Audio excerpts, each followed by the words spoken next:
Have a listen to this list of names. Helen Roseveare, steadfast in sacrifice. Esther Arne Kim, steadfast in persecution. Sarah Edwards, steadfast in service. Elizabeth Elliot, steadfast in loss.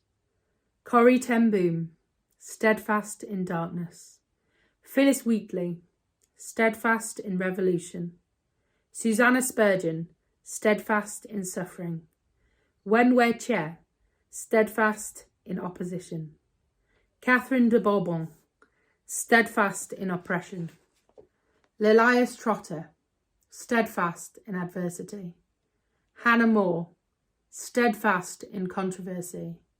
Joni Eareckson Tada, steadfast in pain. These are 12 faithful women whose stories are in this book, edited by Melissa Krugar and Kristen Wetherell. They are biographies written by a number of different women about these incredible stories. I've read a couple of biography books so far, and it's awakened a passion for Christian biography, actually. It's been really exciting to see women and others in the faith steadfastly serve God through difficult times. This book takes us through stories of women keeping going through rape, through oppression, through persecution, through the murder of their loved ones, through illness, through pain. And you might have heard of some of these women. You might not have heard of any of them. Corrie ten Boom is one that I'd heard of, and I long one day to go to that clock shop where they hid so many Jews in the Nazi occupation. I long to go and see where her and her family served God so faithfully. And I pray that I will get opportunity to do that, and that God will work through that at some point in the future for that clock shop where I will see where they hid people. And as I continue to read about the ten Boom family, I'd really like to do that. And another woman in this book that really stood out to me was Hannah More. Let me just get to the right page. Hannah More was an abolitionist. She worked with William Wilberforce to abolish slavery, and she also served God in many ways, and it came up against criticism and really difficult things, but she kept serving the Lord. Each of these chapters ends with a section on lessons from the faithful. What can we learn about ... from whichever of these women it is? And in the one on steadfast endurance from Hannah More, it says this. Let me read this to you. Most of us tend to think that if we lived then, so that's in the time of slavery, we would be among the few. But we ought not to be so confident in ourselves. It is exceedingly difficult to see past our cultural framework in order to comprehend eternal and universal truth. We are like the goldfish in the bowl who, when asked by the cat, "How's the water?" responds in puzzlement, "Well, what water?" The Bible offers us the way to see past cultural and social norms, although only darkly, as Paul says in 1 Corinthians 13:12. Even so, there has never been a society in which egregious wrongs have not been accepted as normal. Ours is no exception. Yet it is easy to look upon past eras and think we would never be so wicked or vile as to accept their evil practices. We cannot know for sure, and that humbles us. I think that's a really good picture of where we are now.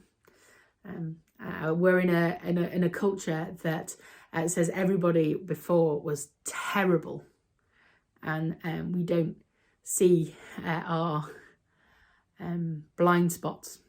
And I think against that, this book stands phenomenally.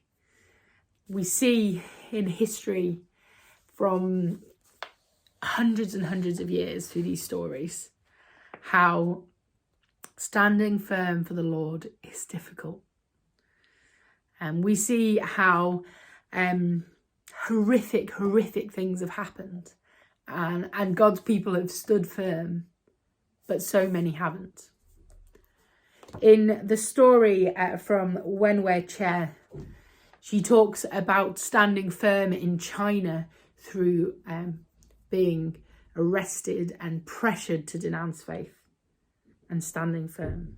Catherine de Bourbon, at the time of the Reformation, understands this and goes through a similar time. Elizabeth Elliot goes to the tribe where her husband was murdered and shares the gospel with them. These are women going through horrendous things, and yet the Lord provides for them.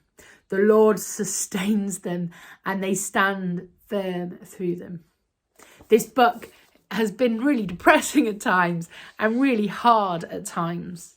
Such horrible things, but we have such a good and gracious and phenomenal Saviour who keeps us going. And in the last one, Johnny Ericsson's Tada's story, after she's been paralysed, her friend is talking to her about God's suffering, that he allows us to go through things. And she doesn't know why, and she finds it incredibly difficult to start with. But he talks about how God works things for the good of his people. How God allowed Satan and the devil to capture Christ, to allow Judas to dob him in, allowed the horror of the cross. He allowed that terrible suffering so that we can come into relationship with him. So that when he conquers death, he's raised on the third day, like we celebrated just a few weeks ago at Easter, we can come to him. We can put our faith in him. He has forgiven us, and he has paid the price at the cross for our sin. We also see all sorts of other places in the Bible, like Joseph. And he says to his brothers, what you meant for evil, God meant for good. We see time and time again how the Lord carries his people, and carries these 12 women through horrible times, but through opposition and hatred and circumstance in this world. We see that despite all those things, we have a Saviour who loves and cares. And I think that's why I found so encouraging about this book, is that we have big problems in this world, don't we? But we have a bigger and better God. We have a better story to share with the gospel, and to share anecdotally through people's lives. We see time and time again, don't we? I've seen in my life how the Lord has kept me going through depression and anxiety and self-harm, or not getting GCSE results I wanted, or not getting whatever it is. It was AS levels, actually, AS results that I wanted. But he brings us forward. He brings us to where he needs us, and he uses us powerfully. And that is so awesome. I love my job, and it is great to be able to take a break from it, but I love it. And I love the way that the Lord uses me, both here in Newcastle and worldwide through Clayton TV.